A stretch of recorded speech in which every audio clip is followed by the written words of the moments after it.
Python को start करते हैं। सबसे पहले आपने गूगल में लिख लेना है पाइथन कंपाइलर और पहले वेबसाइट ऑन करनी है। ठीक है, तो पाइथन में कोई भी चीज़ जब हम प्रिंट करते हैं तो उसके लिए सिंपल प्रिंट लिखते हैं, डबल कोटेशन में लिख लेते हैं क्योंकि स्ट्रिंग होता है हमारे पास और वो हमारी स्क्रीन पे आउटपुट आ जाती है। तो इस तरह से आप कोई भी मैसेज प्रिंट कर सकते हैं पाइथन पे। सिंपली आपने प्रिंट लिखना है और कोई भी मैसेज आपका प्रिंट हो जाएगा। इसके बाद मैं एक वेरिएबल बना लेता हूँ a=10 और इसको मैं प्रिंट कर लेता हूँ प्रिंट ए। तो ये ए में जो वैल्यू स्टोर है ये प्रिंट हो जाएगी। अब ए एक वेरिएबल है और 10 उसकी वैल्यू है। इस तरह मैं एक दूसरा वेरिएबल बनाता हूँ b=30 और मैं लिख लेता हूँ a+b। तो ये फंक्शनैलिटी इसमें आ जाएगी, a+b हमें दे देगा। आप HTML CSS पढ़ते हैं उसमें फंक्शनैलिटी नहीं होती, उसमें स्ट्रक्चर और स्टाइलिंग होती है। फंक्शनैलिटी के लिए हम प्रोग्रामिंग लैंग्वेज फिर पढ़ते हैं। इसके बाद हम वेरिएबल बनाते हैं और इसके डेटा टाइप्स हम स्टडी करेंगे। वेरिएबल बनाने के लिए आपने कोई भी नाम लेना है, जैसे a=हसन। अब ये इसकी वैल्यू है और इसको हम स्ट्रिंग का नाम देंगे क्योंकि ये कोई भी कैरेक्टर्स है। और b=10 तो 10 हमारे पास एक इंट वैल्यू है जिस पे हम मैथमेटिकल ऑपरेशन कर सकें। इसमें तीसरी भी आती है c=23.6 जिसको हम फ्लोट कहते हैं क्योंकि ये डेसिमल में होती है। जो वैल्यू डेसिमल में हो नंबर लेकिन डेसिमल में, तो उसको हम फ्लोट का नाम देते हैं। इसके बाद एक और वैल्यू होती है, एक डेटा टाइप मेरे पास एक और होगा जिसको हम बूलियन कहते हैं। वो हमेशा या तो हमारे पास ट्रू या फॉल्स होगा। ठीक हो गया। तो प्रिंट भी +c आप कर सकते हैं और इसको आप b और a को आप प्लस नहीं कर सकते क्योंकि ये हमारे पास स्ट्रिंग है, एक नाम है या एक सेंटेंस है या कैरेक्टर्स है जो भी है।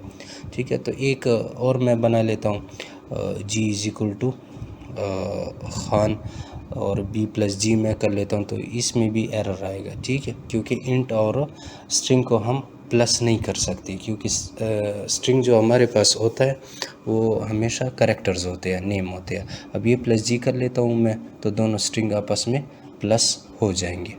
ठीक हो गया। तो ये चार हमारे पास डाटा टाइप्स होते हैं, एक स्ट्रिंग, एक इंट, एक फ्लोट और एक बूलियन होता है। अब बूलियन में प्रिंट b=c कर लेता हूँ तो ये हमारे पास फॉल्स आ जाएगा। तो बूलियन वो चीज़ है जो हमारे पास या तो फॉल्स आता है या फिर ट्रू आता है। इसमें ये दो वैल्यूज़ होती है, या ये ट्रू आएगा या ये फॉल्स आएगा। इसको बूलियन डाटा टाइप बोलते हैं। इसमें और कोई भी काम नहीं होता। तो ये हमारे वेरिएबल के डाटा टाइप्स हो गए।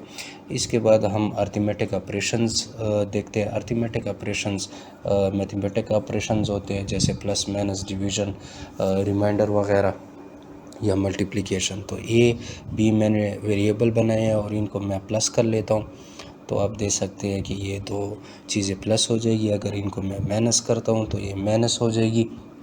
अगर इनके दरमियान मैं स्टार लगा लेता हूँ तो ये आपस में मल्टीप्लाई हो जाएगी। और इनके दरमियान अगर मैं सिंपल ये लगा लेता हूँ तो ये स्लैश की मदद से ये डिवीज़न में आ जाएगी। इसके बाद आप मॉड्यूल से भी कर सकते हैं। डबल अगर परसेंटेज आप लगा लें तो ये इसका मॉड्यूल फाइंड करेगा। ठीक हो गया, रिमाइंडर वगैरह। तो इसके बाद हम देखते हैं कि एक यूज़र से हम इनपुट किस तरह लेते हैं। ठीक है, तो उसका बड़ा ही सिंपल तरीका है, एक वेरिएबल आपने बनाना है और इनपुट लिख लेना है। ठीक है, डबल ब्रैकेट में अगर आपने कुछ लिखना है कि स्क्रीन पे शो तो आपने लिख लेना है। जैसे मैं एंटर योर नेम कर लेता हूँ और प्रिंट ए मैं कर लेता हूँ। तो जैसे ही मैं रन कर लेता हूँ ये मुझसे पूछेगा एंटर योर नेम। मैंने नेम लिख लिया और ये देखिए उसने ये प्रिंट कर लिया। तो इस तरह आप किसी भी यूज़र से इनपुट ले सकते हैं। ठीक हो गया। अब थोड़ा आगे हम चलते हैं। इसके बाद हमारे पास लिस्ट्स होती है, टपल्स होती है और इसके अलावा सेट्स होते हैं हमारे पास और आगे जाके फिर डिक्शनरीज भी होती है। तो ये चीज़ें हम समझते हैं। देखिए ब्रैकेट्स हमारे पास 3 किस्म की होती है, बड़ी, छोटी और दरमियानी ब्रैकेट। तो लिस्ट जो होती है हमारे पास वो बड़ी ब्रैकेट में होती है। ठीक हो गया। बड़ी ब्रैकेट में जो भी चीज़ आप लिखते हैं वो लिस्ट कहलाती है। और दरमियानी ब्रैकेट में हम जो भी चीज़ लिखते हैं उसको सेट कहते हैं, और टपल जो होती है वो हमारे पास छोटी ब्रैकेट में लिखी जाती है। डिक्शनरी को हम बाद में समझते हैं, पहले इन तीनों चीज़ों को समझते हैं। अब लिस्ट क्या काम करता है? लिस्ट एक एरे की तरह होता है, इसमें चीज़ें हम ऐड करते हैं, चीज़ें हम इसमें लिखते हैं, एक लिस्ट बनाते हैं, वो फिर हम प्रिंट कर सकते हैं, सारे प्रिंट कर सकते हैं, 1 बाय 1 प्रिंट कर सकते हैं। लिस्ट को हम बाद में अपडेट कर सकते हैं, इसमें आप चीज़ें डिलीट कर सकते हैं, इनको सॉर्ट कर सकते हैं, सारे ऑपरेशन आप लिस्ट में कर सकते हैं। इसमें मैंने स्ट्रिंग ऐड किया। स्ट्रिंग आप एक कोटेशन से भी ऐड कर सकते हैं, डबल कोटेशन से भी ऐड कर सकते हैं, और एक ही लिस्ट है तो आप इसमें स्ट्रिंग, फ्लोट, इंटीजर वगैरह सारे कुछ ऐड कर सकते हैं, और आप देख सकते हैं कि इसने लिस्ट हमारे पास प्रिंट कर लिया। आपने सिर्फ प्रिंट और लिस्ट का नाम आगे लिखना है। अगर आप बड़ी ब्रैकेट लगाते हैं और ज़ीरो लगाते हैं तो ज़ीरो नंबर पे आपका जो एलिमेंट पड़ा होगा वो आपके पास प्रिंट हो जाएगा। ठीक हो गया। अब इसके बाद अगर मैं 0.2 लगा लूँ तो ये पहली दो चीज़ें हमारे पास प्रिंट कर लेगा। ठीक हो गया। तो इस तरह से लिस्ट्स हमारी काम करती है। इसके बाद अब सेट्स पे आते हैं। सेट भी वही काम करती है। आपने मैथमेटिक्स में सेट पढ़ा ही होगा, चीज़ों के मजमूए को हम सेट का नाम देते हैं, तो ये उसी तरह काम करता है। इसमें सिर्फ ये है कि आप खाली सेट नहीं बना सकते, नल सेट नहीं बना सकते। लिस्ट आप खाली बना सकते हैं, बाद में आप अपडेट कर सकते हैं। सेट में आप खाली सेट नहीं बना सकते। टपल्स क्या काम करती है? टपल्स भी वही काम करती है, लेकिन टपल में एक डिफरेंस है, वो ये है कि जब भी आप कोई टपल बना लेते हैं तो उसको आप बाद में चेंज नहीं कर सकते। जैसे कि मैंने कहा कि लिस्ट को आप अपडेट कर सकते हैं, चीज़ें डिलीट कर सकते हैं और चीज़ें ऐड कर सकते हैं। टपल आपने एक बार क्रिएट कर ली है तो बस वही रहेगी, उसमें आप कोई भी चेंजेस नहीं कर सकते। तो ये इन तीनों के दरमियान डिफरेंस थी, और डिफरेंस बस यही है कि आपने लिस्ट के लिए बड़ी ब्रैकेट, सेट के लिए दरमियानी और टपल के लिए छोटी ब्रैकेट, लेंथ वगैरह आप इस तरह मालूम कर सकते हैं टपल्स की। तो इसके बाद मैं जाता हूँ माई डिक्शनरी पे। एक डिक्शनरी मैं बनाता हूँ। माई डिक्शनरी में इसको नाम देता हूँ = दरमियानी ब्रैकेट। इसमें भी दरमियानी ब्रैकेट इस्तेमाल होती है, लेकिन इसमें एक और काम होता है। जैसे मैंने लिख लिया एक स्ट्रिंग अली, डबल कोटेशन में मैंने डबल डॉट लगाई है, और इसके आगे मैं कोई भी चीज़ लिख लेता हूँ। अब ये जो अली मैंने लिखा है ये इसका की एलिमेंट है, और इसके आगे जो डिफिनीशन से मैंने लिखी है ये इसकी वैल्यू है। ठीक हो गया। तो पैतान लिख लेता हूँ एज ए की एलिमेंट, और इसकी वैल्यू मैं लिख लेता हूँ Python is a very modern language. ठीक हो गया। तो इस तरह आप डिक्शनरी बना सकते हैं। जो भी चीज़ें आपने लिखनी है उनके दरमियान आपने कॉमा लाजमी लगाना है। अब मैं प्रिंट लिख लेता हूँ और प्रिंट माई डिक्शनरी कर लेता हूँ, तो सारी चीज़ें मेरे पास प्रिंट हो जाएगी। इसके अलावा डिक्शनरी पे एक और काम आप कर सकते हैं।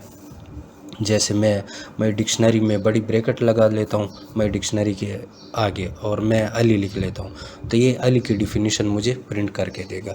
तो डिक्शनरी हम इसलिए भी बनाते हैं कि अक्सर हमारे पास बहुत सी चीज़ें होती हैं जिनकी डिफिनीशन या एक्सप्लेनेशन हमने लिखनी होती है, तो उनका नाम लिख लेते हैं, आगे उनकी डिफिनीशन लिख लेते हैं, और इस तरह फिर हम उनको प्रिंट करते हैं जब भी कॉल कर लेते हैं। अब मैं डिक्शनरी डॉट कीज़ में लगाता हूँ तो ये सिर्फ कीज़ हमारे पास प्रिंट कर लेगा, और अगर डॉट वैल्यूज़ में लगा लेता हूँ तो ये हमारे पास इनकी जो वैल्यूज़ हैं वो हमारे पास प्रिंट कर लेगा। तो ये ऑपरेशन होते हैं हमारी डिक्शनरी पे, और इसी काम के लिए डिक्शनरी हमारी यूज़ होती है।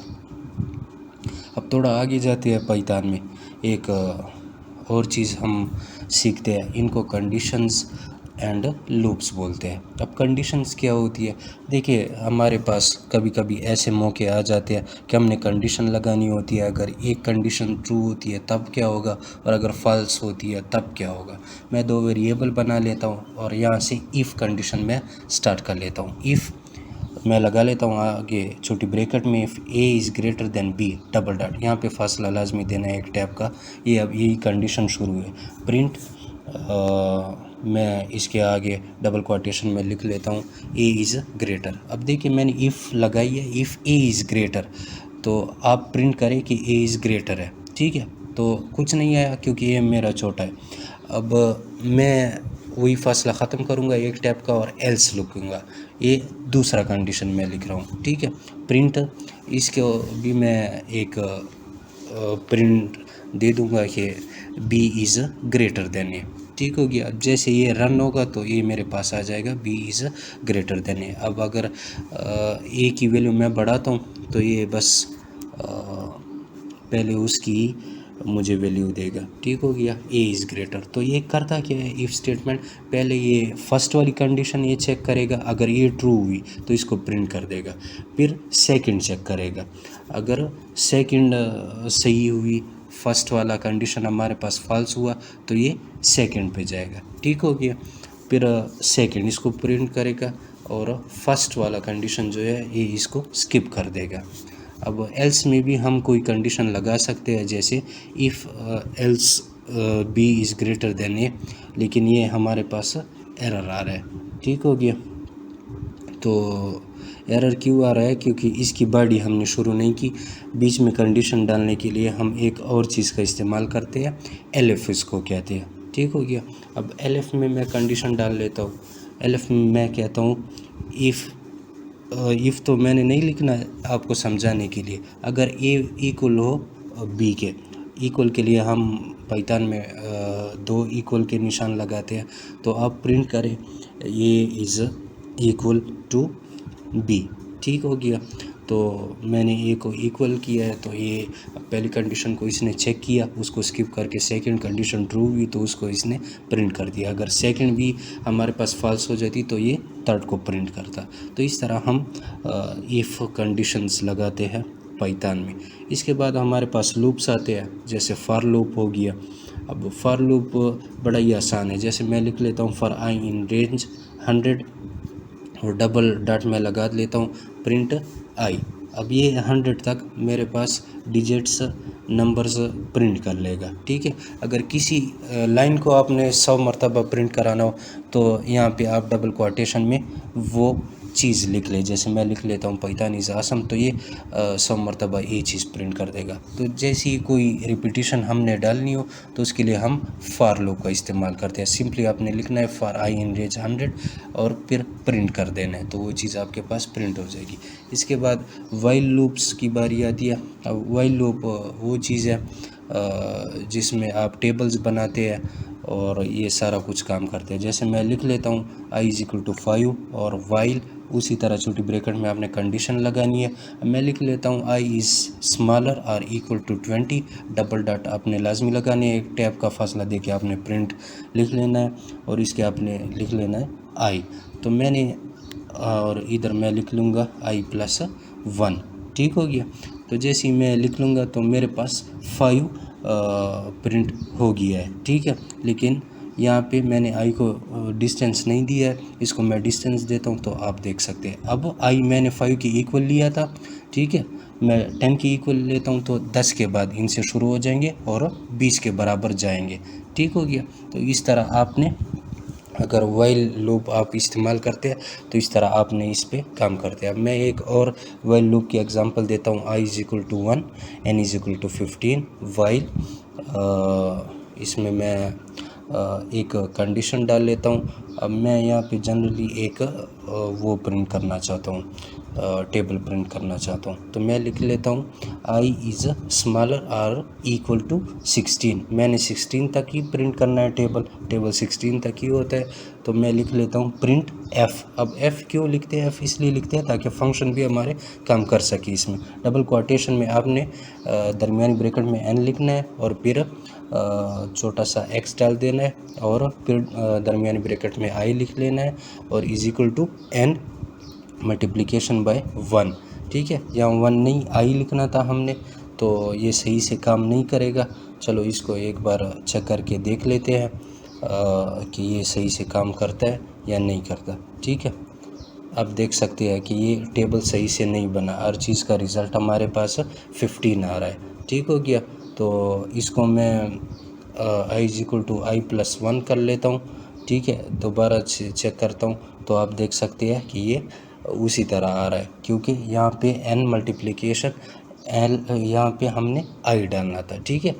अब इसमें हमने किया क्या है, n को i से मल्टीप्लाई किया है और नीचे हमने लिखना है कि i is equal to I plus 1, और वाइल कंडीशन में हमने लिखा है कि i is less than or equal to 16। ठीक है, तो ये सिर्फ 16 तक ही जाएगा और इस तरह हमारे पास टेबल प्रिंट हो जाएगा। इसके बाद हम फंक्शंस को डिस्कस करते हैं पाइथन में कि फ़ंक्शंस क्या होते हैं। तो फंक्शन लिखने के लिए आपने डेफ लगाना है लाजमी, और फिर फंक्शन का नाम आपने लिखना है। जैसे मैं लिख लेता हूँ कैलकुलेट क्यूब, और क्यूब एक ही डिजिट के लिए होता है, एक ही वेरिएबल के लिए होता है, तो मैं ब्रैकेट में सिर्फ ए लिख लेता हूँ। डबल डॉट लगाएंगे, शुरू करेंगे। अब क्यूब होता क्या है? क्यूब होता है A is equal to A multiplication by A और प्रिंट ए। तो मैं जब भी इस फंक्शन को कॉल करूँगा तो ये ऑटोमेटिकली मेरे पास ये सारा काम कर देगा। तो ए इज इक्वल टू 90 और मैं लिख लेता हूँ कैलकुलेट क्यूब हाफ ए। हमारे पास एरर आ गया है क्योंकि क्यूब की स्पेलिंग हमने गलत लिखी हुई है। तो फंक्शन का नाम आपने हमेशा सही लिखना है, और मैं इसको रन करता हूँ तो आप देखेंगे कि ये 90 का इसने क्यूब मालूम कर लिया है। तो फंक्शन हम इसलिए इस्तेमाल करते हैं कि इसमें कोई बॉडी डाल देते हैं, कोई चीज़ लिख लेते हैं और फिर उसको सिर्फ हम कॉल करते हैं और ये वही काम कर लेता है। ठीक है, इस तरह आप किसी और चीज़ का भी फंक्शन बना सकते हैं। आप मीन का बना सकते हैं, एडिशन का, कोई भी फंक्शन आप बना सकते हैं। मैं एक और बनाता हूँ, जैसे कैलकुलेट मीन, और मीन हमेशा 2 इंचों का होता है, तो ए और बी कर लूँगा मैं, और यहाँ पे ए को हटा के मैं लिख लूँगा सिंपली सी। कोई भी वेरिएबल आप लिख ले, आप मीन भी लिख सकते हैं। ये सिर्फ वेरिएबल नाम आपने लिखना है, और इसके आगे मैं लिख लेता हूँ A plus B divide by A minus B और प्रिंट मीन। ठीक है, तो 2 वेरिएबल मैं बनाता हूँ, और जैसे ही मैं लिख लूँगा calculate mean of A comma B, ये 2 चीज़ें हमने लिखनी है। तो ये हमारे पास ये देखिए इसने कैलकुलेट कर लिया है मीन इनका। तो इस तरह आप कोई भी फंक्शंस बना सकते हैं। अब इसके बाद हम आते हैं ऑब्जेक्ट ओरिएंटेड प्रोग्रामिंग की तरफ, क्लासेस एंड ऑब्जेक्ट्स की तरफ। क्लासेस क्या होती है और ऑब्जेक्ट्स क्या होता है? क्लासेस एक ब्लूप्रिंट होती है। आपने एक क्लास बनाई, क्लास नाम लिखना ज़रूरी होता है। सबसे पहले आपने क्लास लिखना है, उसके बाद जो भी आप नाम देना चाहते हैं। मैं पर्सन नाम देना चाहता हूँ क्योंकि पर्सन का एक ब्लूप्रिंट मैंने क्रिएट करना है। तो डेफ और डबल इनिट मैं इसमें लगा लेता हूँ, डबल अंडरस्कोर पहले भी और इनिट के बाद भी, और सेल्फ कामा नेम एज और आईडी मैंने इसलिए लिख ली, और डबल डॉट से मैंने शुरू कर लिया। अब सेल्फ डॉट एज, या सबसे पहले सेल्फ डॉट नेम हम लिख लेते हैं is equal to name, self dot age is equal to age, और self dot ID is equal to ID मैं लिख लूँगा। तो मैंने एक क्लास बनाई, उसमें अब मैं एक ब्लूप्रिंट बना रहा हूँ, एक फंक्शन बना रहा हूँ जिसमें सेल्फ एक इंस्टॉलर होता है जो नेम एज आईडी को इंस्टॉल कर देगा, और इनेट उस इंस्टॉलर का नेम होता है। ठीक है, तो ये ब्लूप्रिंट बनाई है मैंने। अब एक क्लास हमारी बन गई है एक पर्सन के नाम से, जिसका एक नेम होगा, एज होगा, आईडी होगी। अब जितने भी पर्सन आप ऐड करना चाहते हैं उसको आपने सिर्फ P1 और ऊपर एक क्लास को कॉल करना है। पर्सन नाम से हमने बनाई हुई है, तो मैं पहला पर्सन इसमें डाल देता हूँ, P1 is equal to person. नाम इसका मादी मैं रख लेता हूँ डबल क्वाटेशन में क्योंकि स्ट्रिंग है, और कामा से लगा के 34, और इसकी आईडी डाल देता हूँ। मैं एक दूसरा पर्सन ऐड कर रहा हूँ तो P2 लगा के वही पर्सन को मैं कॉल करूँगा, वही ब्लूप्रिंट में इसकी स्ट्रेटजी सारी ऐड हो जाएगी। नाम इसका मैं इनाम एज 67 और इसकी आईडी डाल देता हूँ। अब इस तरह मैं एक थर्ड पर्सन भी बना लेता हूँ, उसका नाम एज और आईडी मैं डाल दूँगा। तो जितने भी पर्सन आपने ऐड करने हैं उसी हिसाब में जो क्लास हमने बनाई है उसी हिसाब से हमारे ऐड हो जाएंगे। ठीक है, आप चाहे 1000 पर्सन ऐड करना चाहे वही चीज़ आपने क्लास में, अगर आप और भी चीज़ें डालना चाहते हैं जैसे फ़ोन नंबर वगैरह तो वो आपने उसी फंक्शन में डाल देना है, और फिर आपने यहाँ पे सिर्फ इस तरह से ऐड करना है। और अब इसको मैं प्रिंट करता हूँ, जैसे प्रिंट P1 डॉट नेम तो आप देख सकते हैं पर्सन 1 का नेम मादी प्रिंट हो चुका है। अगर आपने प्रिंट करना है, जैसे मैं सेकंड पर्सन का आईडी प्रिंट करना चाहता हूँ, तो आपने p2.id लिख देनी है। अगर मैं p2 का कुछ और जैसे एज मैं प्रिंट करना चाहता हूँ, तो p2.age आपने लिख लेना है और आपके पास उसकी एज प्रिंट हो जाएगी। इसके बाद अगर आप p3 का कुछ प्रिंट करना चाहते हैं, जैसे p3.name, तो उसका नेम आपके पास प्रिंट हो जाएगा।